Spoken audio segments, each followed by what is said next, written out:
अज़ीज़ सांघी उर्फ़ खानू पंहिंजी ज़िंदगीअ में डायरेक्टर जे हिसाब सां हुन ॿ ड्रामा कया, जेको पत्थर दुनिया नंबर 1 ते आहे ऐं ॿियो ड्रामो कारो सिज।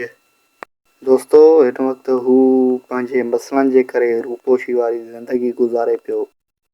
असांजी दुआ आहे त फ़ैसिला थींदा, फ़ैसिला थियण वारा बि आहिनि, ॻाल्हियूं हलनि थियूं पियूं ऐं अज़ीज़ सांघी खानू तमामु जल्द वापसी कंदो ऐं वरी असांखे तमामु बहितरीन ड्रामा ॾिसण में मिलंदा।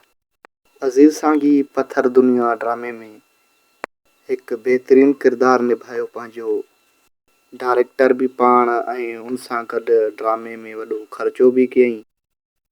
काफ़ी ड्रामा अॻिते हली कुझु क़िस्तूं बेकार थी वेंदियूं आहिनि, माण्हू चवंदा आहिनि कम जो न आहे हाणे, पर पत्थर दुनिया वाहिद ड्रामो हुयो जेतिरो हलियो ओतिरो माण्हुनि खे पसंदि आयो। जेतिरा अदाकार उन में नवां ईंदा विया ओतिरा मशहूरु थींदा विया, पर उन्हनि इन ड्रामे में अहिड़ो पंहिंजो किरदारु निभायो जो हिन वक़्त ताईं मशहूरु आहिनि पूरी सिंध में। अॼु ताईं बि पत्थर दुनिया ड्रामे खे ॾिठो वञे थो यूट्यूब ते।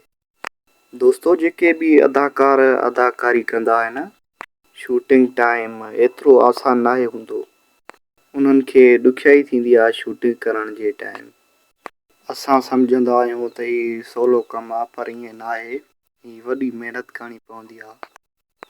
सो मां अॼु तव्हांखे अज़ीज़ सांघी उर्फ़ खानूअ जो पत्थर दुनिया ड्रामे में हिकु रोल जे बारे में ॿुधायां थो।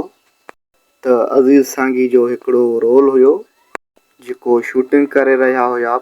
अज़ीज़ सांघी कंहिं ॿेर जे वण ते चढ़ियो बीठो हो त ॿकरियूं हेठि हुयूं, उहे वण जूं टारियूं कटे पियो त ॿकरियूं कुझु खाइनि, सो शूटिंग हुई। सो अज़ीज़ सांघी इहे टारियूं कटे रहियो हुयो त हू अचानक हुन जो पेर जो थिड़कियो त हू किरी पियो, त उनखे कंडा वग़ैरह बि खोड़ सारा लॻा, त उनखे धक बि लॻा। सो ॾिसो त केॾी महिनत आहे, ॾुखियाई लॻंदी आहे रिकॉर्डिंग दौरान। सो दोस्तो, इहो हूंदो आहे अदाकारनि जो पंहिंजे मथां एतमाद, त जेकॾहिं मूंखे कुझु थी पए त मसइलो न आहे, ख़ैरु आहे, त अचानक को चंबो लॻे थो शूटिंग दौरान, जेकॾहिं मूंखे थोरो घणो रियल में बि लॻी वियो त को मसइलो न आहे। कुझु अदाकार अहिड़ा बि हूंदा आहिनि, तव्हां ॾिसंदा आहियो, जंहिंखे थोरी बि तकलीफ़ ईंदी आहे त हू पंहिंजे आपे खां ॿाहिरि निकिरी वेंदो आहे। सो अदाकार अज़ीज़ सांघी डायरेक्टर बि हुयो हिन ड्रामे जो, पर मेन रोल बि हुनजो इहो ई हुयो खानू जे नाले सां। पर हुन तमामु बहितरीन तरीक़े सां पत्थर दुनिया ड्रामो करे ॾेखारियो। अॼु ॾींहं ताईं पूरी सिंध में ॾिठो वञे थो, मशहूरु आहे। पत्थर दुनिया हिकु उहो वाहिद ड्रामो आहे जेको 1000 क़िस्तनि ताईं हलियो हो, पर अञा माण्हू चवनि पिया अञा हले, पर ज़ाहिर आहे इन खे एंड करिणो हुयो, आख़िर नतीजो उनजो कढणो हुयनि। जेकॾहिं 2000 क़िस्तनि ताईं हलिया त माण्हू चवंदा त अञा बोरिंग थो थींदो वञे, इन जे करे माना ख़तमु थी वियो ड्रामो। सो ज़ाहिर आहे जेको ड्रामो हलंदो वेंदो त उनजी कहाणी बि चेंज थींदी वेंदी। सो उन जे करे हिन ड्रामे खे एंड कयो वियो।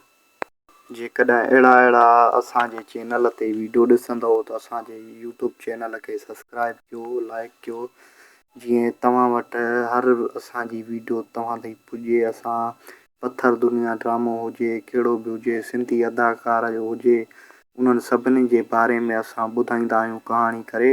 तव्हांजी वॾे में वॾी महिरबानी।